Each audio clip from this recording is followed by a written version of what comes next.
Hello students. So I'm going to start the parallel and multiprocessor architectures.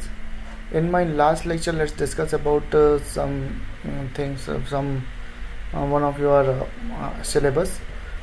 So we have already started the alternative architectures. We have completed RISC machines. We have used we have already discussed about Flynn's taxonomy. So today we will discuss about the parallel and multiprocessor architectures. So in that case, we will find that what is the instruction level pipelining, what is a superscalar, what is VLIW. So these terms are totally theoretical, and I don't think so that there is any trouble with you in the understanding of these kind of theoretical things. So parallel processing is capable of economically increasing system throughput while providing better fault tolerance. So fault tolerance is one of the thing which is important. So we have to define that at what level we can tolerate our fault. Fine. So for example, if uh, there is a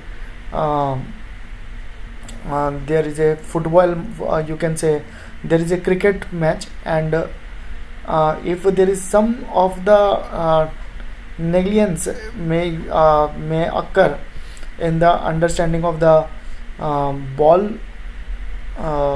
direction, so it may be acceptable, so at some extent.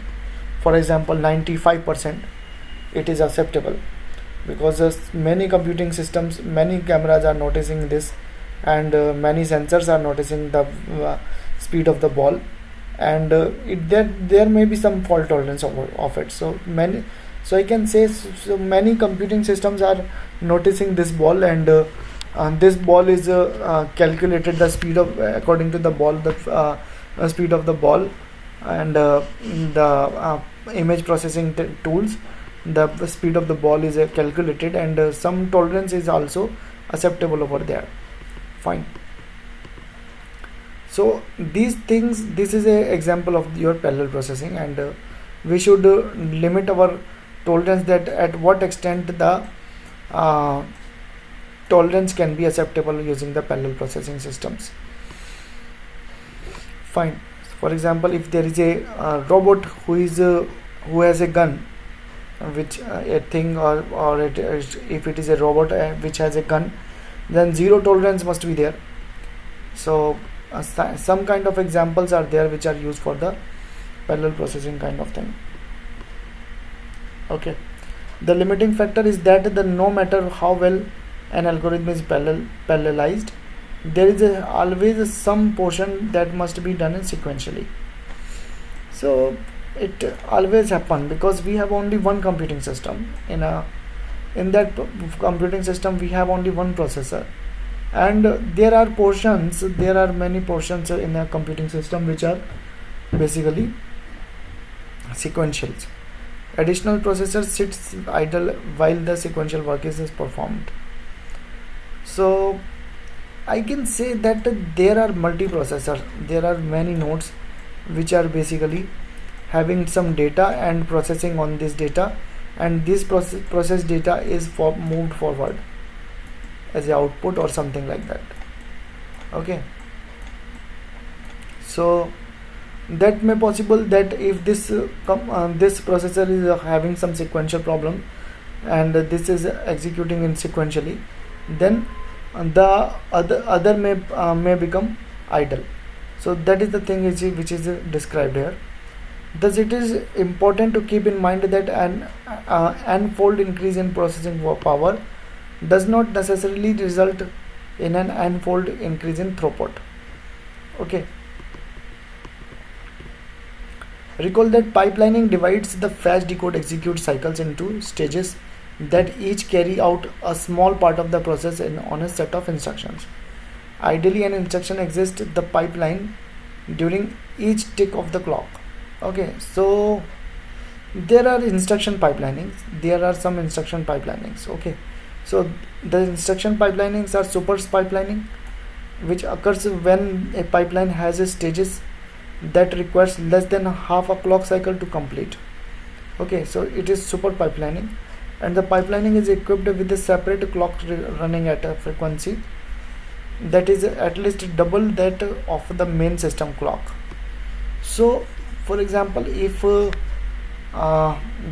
there is a clock of 5 gigahertz, or sorry 2 gigahertz, so instruction super pipelining will have the pipelining of the frequency of 10 gigahertz.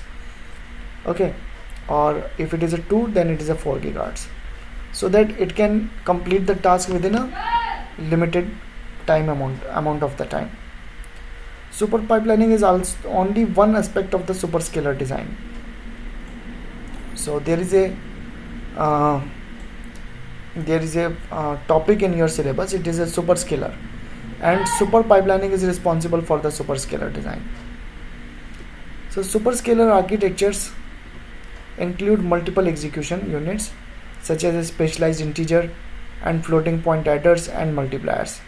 A critical component of this architecture is an instruction fetch unit, which can be simultaneously retrieve several instructions from memory. A decoding unit determines which of these instructions can be executed in parallel and combines them accordingly. Okay, and this architecture also requires compilers that make optimum use of the hardware. So here we are defining about the design superscalar architectures. So superscalar architecture, we already understand about the super pipeline, and super pipeline has its own frequency, and it also has its own hardware. Okay, so super pipelining is provided in the superscalar architecture. Okay, so superscalar architecture includes multiple execution units such as a specialized integer, floating. So each and every unit is defined separately. So that's why the superscalar architectures has been are used with the super pipelining.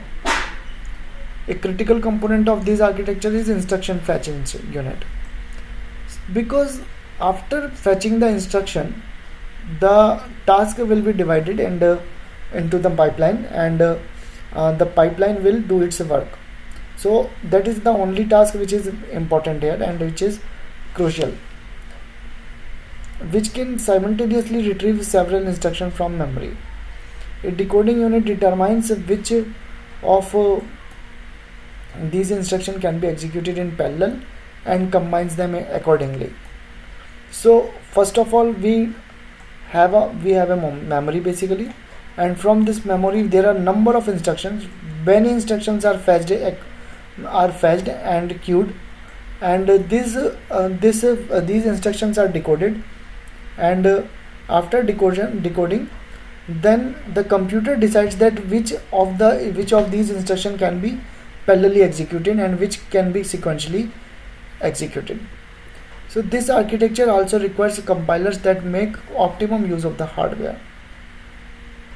So this is our superscalar architecture. Okay, so in next lecture I will discuss with you about VLIW, or very large instruction word. So thank you for this lecture.